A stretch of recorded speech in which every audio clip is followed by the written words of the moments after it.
Before the noise of the world reaches us, before the mind begins its habitual turning and the body falls into its usual haste, there is a soft door we can open. It is the door of morning. It does not shout or insist.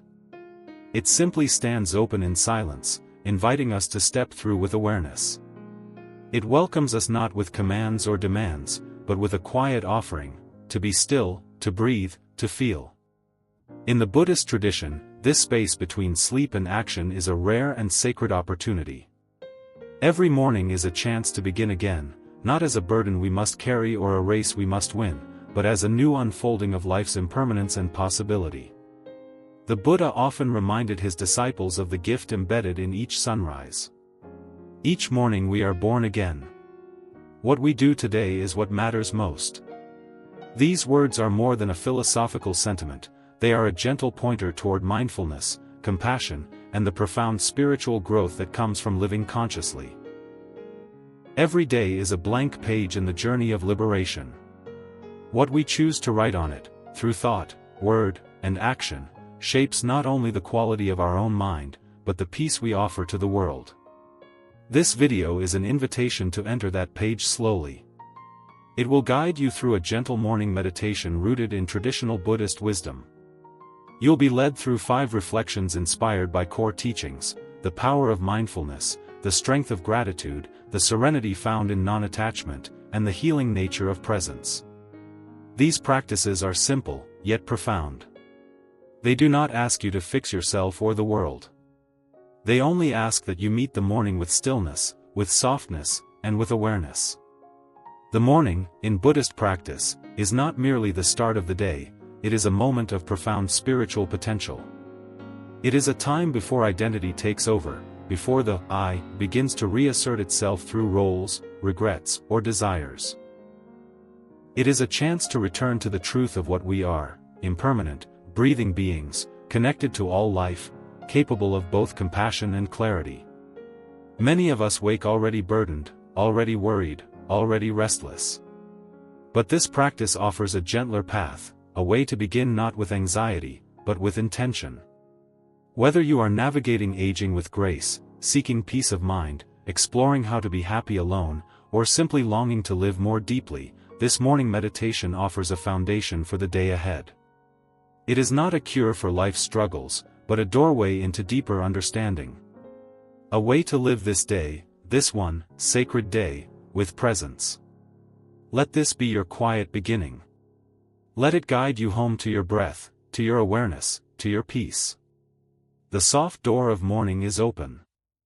Let us enter together.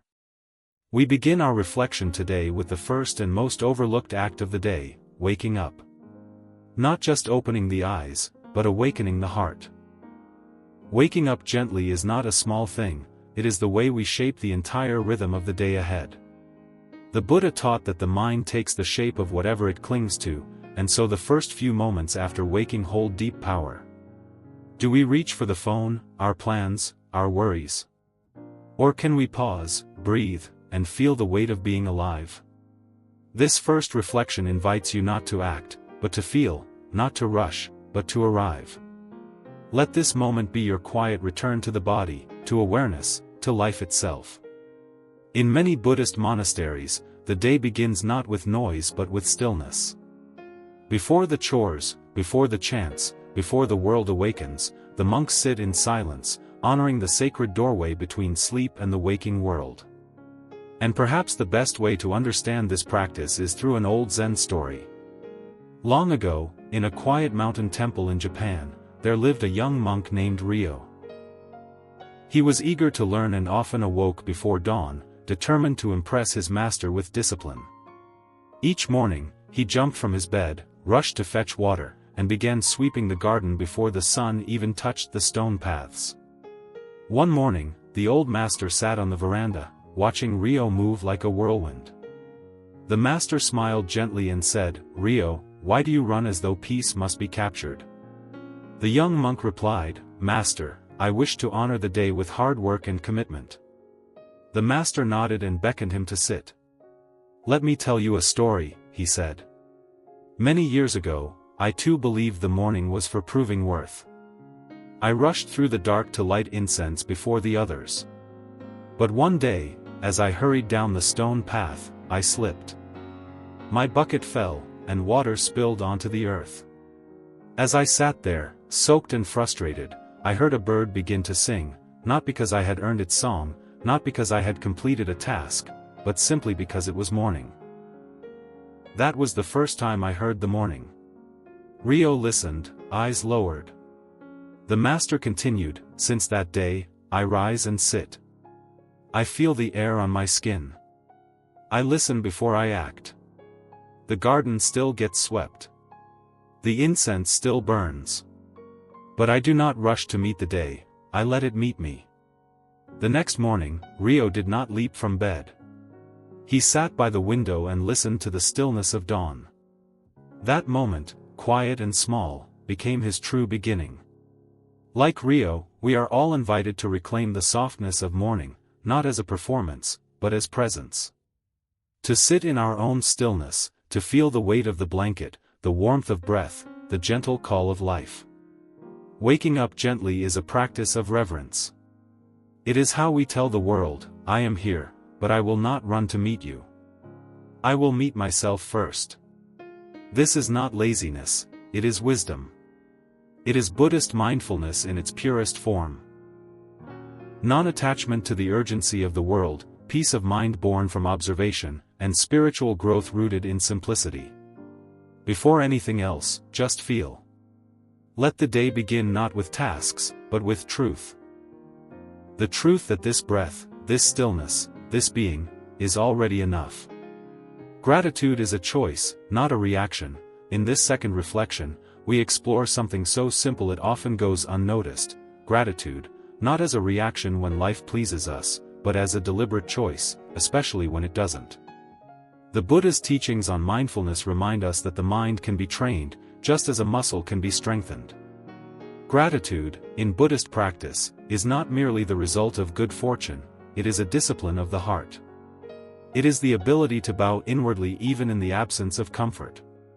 True gratitude is not a reflex but a gentle, repeated turning toward appreciation, even when we feel empty. We don't wait to be moved, we choose to move toward what is quietly good.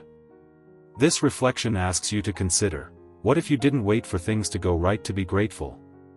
What if gratitude was not something that happened to you, but something you practiced, like breath, like compassion, like peace? And perhaps no example of this is more powerful than the story of Thomas, a widower in his 70s, who after the death of his wife, fell into the deep stillness of grief. He had spent 42 years married, and suddenly the days felt both too long and too silent. He told a friend, "Every morning, I wake up and feel like life forgot me." But one morning, something shifted. As he sat at the breakfast table alone, he noticed the sunlight coming through the window, just as it used to when his wife made tea. He thought, she would have smiled at this light. And then he remembered how often she did. He began to whisper thank you, not for the pain, not for the loss, but for the years they had shared. That day, he took a walk and thanked the sky for holding her memory. He thanked the park bench where they once sat. Each day he chose a new thing to thank. Not because he didn't miss her, but because he did. Gratitude became his way of saying, "You were here. I am still here. And I see the beauty even now." Over time, his grief softened, not gone, but transformed into something that could be carried with love. His mornings, once heavy with silence, became gentle. He said, "Gratitude didn't change what happened. But it changed who I became because of it." This is the heart of Buddhist wisdom, choosing to see, choosing to bow, choosing to feel, even when the mind wants to close. Gratitude is a profound expression of non-attachment. We do not cling to what was, nor do we demand what is not. Instead, we meet this moment as it is, and offer our thanks for its arrival. Whether the tea is warm or absent, whether the house is full or quiet, whether the heart is overflowing or hollow, gratitude is the open hand that says, even this is part of the path. It is not a denial of pain, but a softening into what is. The Buddha spoke often of wise attention. gratitude is one form of that attention. An active looking for goodness in the simple, in the plain, in the now. When we choose gratitude, we strengthen the qualities that lead to inner peace and emotional clarity. We age with grace because we no longer measure life by its pleasures alone but by its presence. We become more capable of being happy alone, because we stop seeking reasons to be grateful and instead become people who are grateful by nature. This shift is not loud. It does not require grand gestures. It is the quiet decision to wake each day and say, I am here, and I will look kindly upon this day. Not because all is perfect, but because all is impermanent, and precious for that reason alone. So as your morning unfolds, choose to thank something, anything. The softness of your pillow, the breath you didn't ask for, the sound of distant birds. Begin where you are. Begin gently. For in choosing gratitude, you are choosing peace. You are choosing the path. As we continue into our third reflection, gratitude heals because it makes us present, we enter the very heart of Buddhist mindfulness. The sacred value of now. In the Dhammapada, the Buddha reminds us, do not dwell in the past, do not dream of the future, concentrate the mind on the present moment. Yet, how often do our minds flee this very moment, chasing what once was or fearing what might be? Gratitude is the soft, conscious return from that chase. It is the inner hand that gently draws us back to now. Not with force, but with warmth. Not with effort, but with remembrance. When we practice gratitude, not as a reaction to gain or success but as a quiet intention, we begin to notice life not in its extraordinary, but in its ordinary, because the ordinary, when seen clearly, is where life truly unfolds. A flicker of sunlight on the wall, the rhythm of your breath, the scent of early morning, these are not small things when seen through grateful eyes.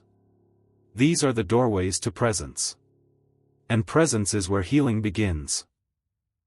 In Buddhist tradition, suffering is often caused not by what happens to us, but by how we relate to what happens. A mind that is elsewhere, ruminating on yesterday's pain or tomorrow's fears, tightens around discomfort. But gratitude loosens that grip. It breathes space into our perception. It helps us see even our struggles as part of something sacred. This is not a denial of pain, but a gentle shift in how we hold it. Instead of saying, why me, we begin to ask, what is still beautiful? And in that question, something shifts inside. Pain may still be there, but it no longer defines the whole moment. Gratitude allows sorrow and beauty to sit side by side. When we give thanks for what is still with us, the breath, the ground, the sky, we are not ignoring what hurts, but honoring what helps us heal. In presence, we find that even discomfort changes, it softens, becomes breathable. When we give our full attention to this moment, without grasping or resisting, we begin to feel a kind of peace that does not depend on perfect conditions. This is the peace the Buddha spoke of, not a life free of suffering, but a heart that does not cling. Gratitude is the practice that shapes such a heart. It teaches us to stop waiting for life to improve before we appreciate it. It teaches us that the chance to be here, even in imperfection, is a gift.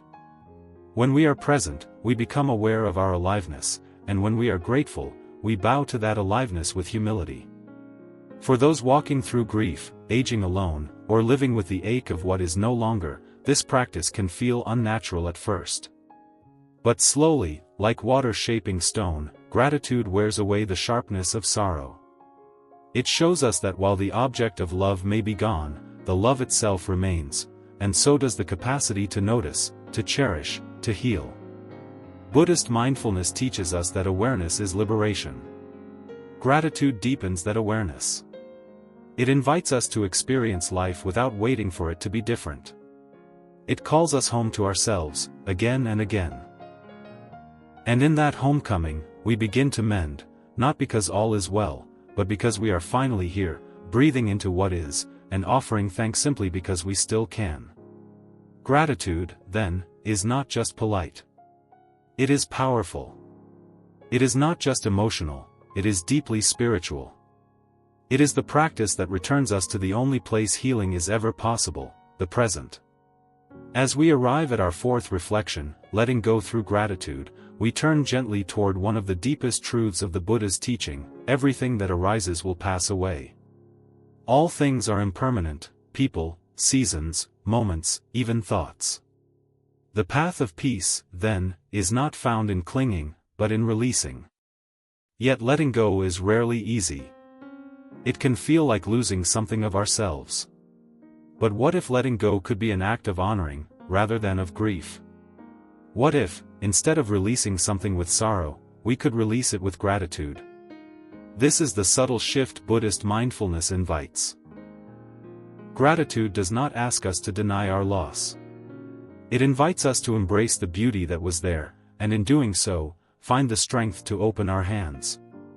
When we feel thankful, we loosen our grip.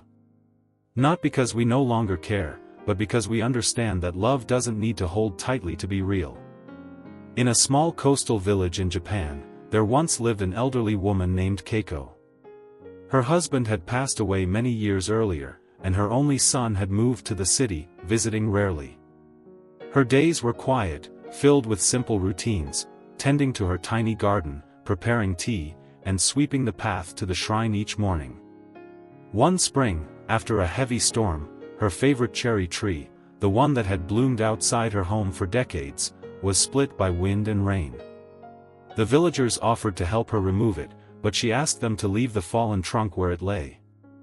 "This tree has given me so much," she said softly. "Let me thank it first."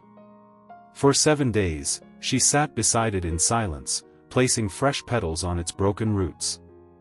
Each morning, she bowed to it, whispering words of thanks, not only for its blossoms, but for the shade it gave her husband in the summers, for the way her son used to climb it as a child, and for the companionship it had offered during her years alone.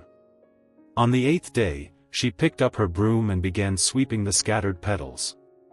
"It's time," she said. "It has done its part. Now I must do mine." She let go, but not with bitterness. She let go with reverence. Her story spread through the village, and the place where the tree once stood was never replanted. Instead, the villagers placed a stone there with a single word carved into it: "Arigato, thank you." In this simple act, Keiko taught her neighbors something deeply Buddhist: that gratitude can be the most graceful way to release what we love. When we let go with thankfulness, we do not feel robbed. We feel full. Gratitude turns endings into offerings. Letting go is not about forgetting, it's about remembering differently. We remember without attachment, with peace rather than pain. The Buddha taught, "You only lose what you cling to." This does not mean we must stop loving. It means we must stop believing that holding on preserves love. In truth, love grows freer, lighter, and more compassionate when we allow it to flow. Whether it is a loved one who has passed, a chapter in life that has ended, or even a version of ourselves we must now outgrow, gratitude can be the bridge that carries us across. When we release with thanks, we make space. Space for the next breath, the next moment, the next beginning. And though loss may still ache, it no longer rules us. Gratitude becomes a gentle balm that heals us not by erasing the past, but by honoring it. Letting go through gratitude is not a denial of sorrow, it is the practice of bowing to what was, so we can stand fully in what is. In this way, we are not broken by change, we are softened, reshaped, and quietly made whole again. As we come to the fifth and final reflection, gratitude as the ground for the day ahead, we turn our attention gently from the stillness of morning toward the unfolding hours that await us. The Buddha taught, with our thoughts, we make the world, and just as a farmer prepares the soil before planting seeds, we too must prepare the mind before engaging with the world. Gratitude, when placed at the very beginning of the day, becomes this foundation, a steady, compassionate ground from which all our actions, words, and thoughts can rise. It shapes not only how we see the world, but how we respond to it. A grateful mind is not fragile. It does not seek perfection. It is flexible, observant, and kind. When we walk into our day grounded in gratitude, we begin to notice more and resist less. The delays become pauses. The interruptions become invitations. The people we meet, whether warm or difficult, become reflections of our own inner states. Gratitude turns the day into a path rather than a battlefield. It reminds us that not every moment must go our way for it to be meaningful. Even the small discomforts and challenges of daily life, the traffic, the noise, the repetition, are softened when met with a thankful heart. As you move into your day, try to carry one small thread of gratitude with you. It does not need to be profound. A warm cup of water, a quiet moment alone, a breath of clean air, any one of these can serve as an anchor. Each time your mind begins to race or resist, return to that anchor and whisper silently, "Thank you for this." Let that whisper be your ground, your quiet companion beneath the surface. Gratitude does not ask the world to be different. It asks us to be awake in the world as it is. With this perspective, even simple tasks, washing dishes, replying to emails, waiting in line, can become acts of mindfulness. Each becomes a chance to pause and remember, this moment, too, is part of life. The ground of gratitude doesn't mean we walk away from difficulties. It means we meet them with presence instead of avoidance, with softness instead of tension. When our foundation is gratitude, we no longer walk through the day chasing peace, we walk from it. And the beauty of this practice is that it doesn't require anything external to begin. We do not need a better schedule, a calmer environment, or more time. We simply need intention.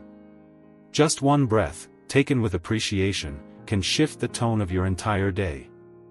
This is what the Buddha meant when he spoke of wise effort, not striving with force, but living with steady, mindful direction. Gratitude is this direction. It's not just a feeling, it's a way of seeing, of walking, of choosing again and again to stay open. As this day continues, you may find moments of stress or sorrow. That is natural. But remember, the ground you walk on has already been planted with peace. You chose it this morning. And you can return to it at any time. In doing so, you strengthen the roots of mindfulness, compassion, non-attachment, and inner peace. You carry forward the softness of the dawn, not as a memory, but as a presence.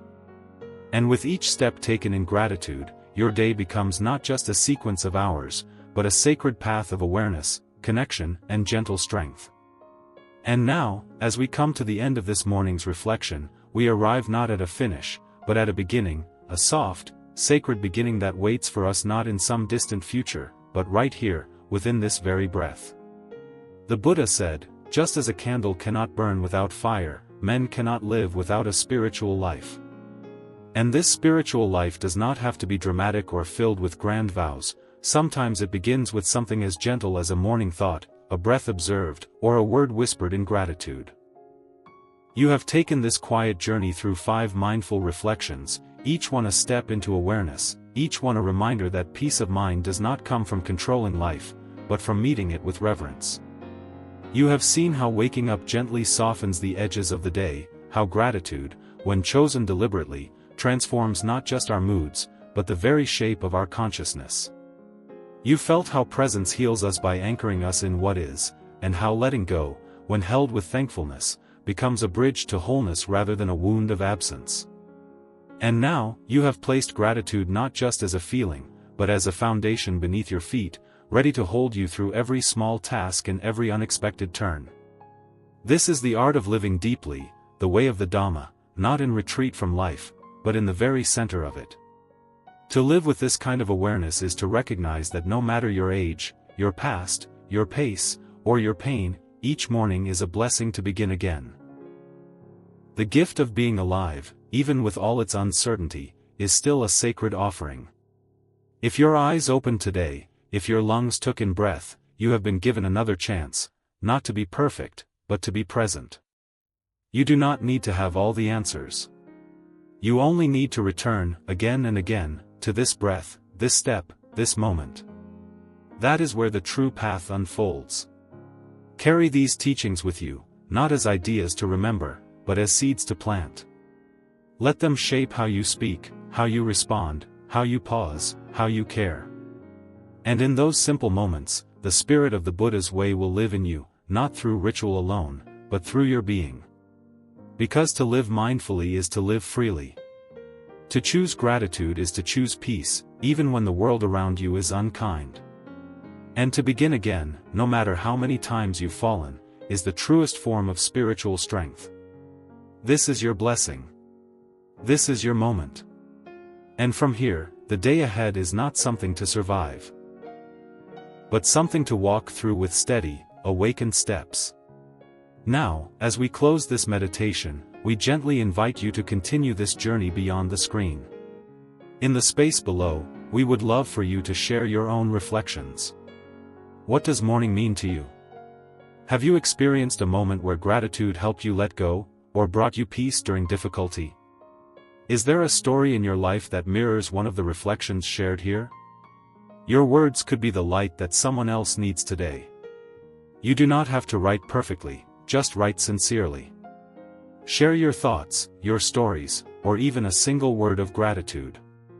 Let this channel be a place where voices meet, where wisdom flows between strangers, and where the path of mindfulness is walked together.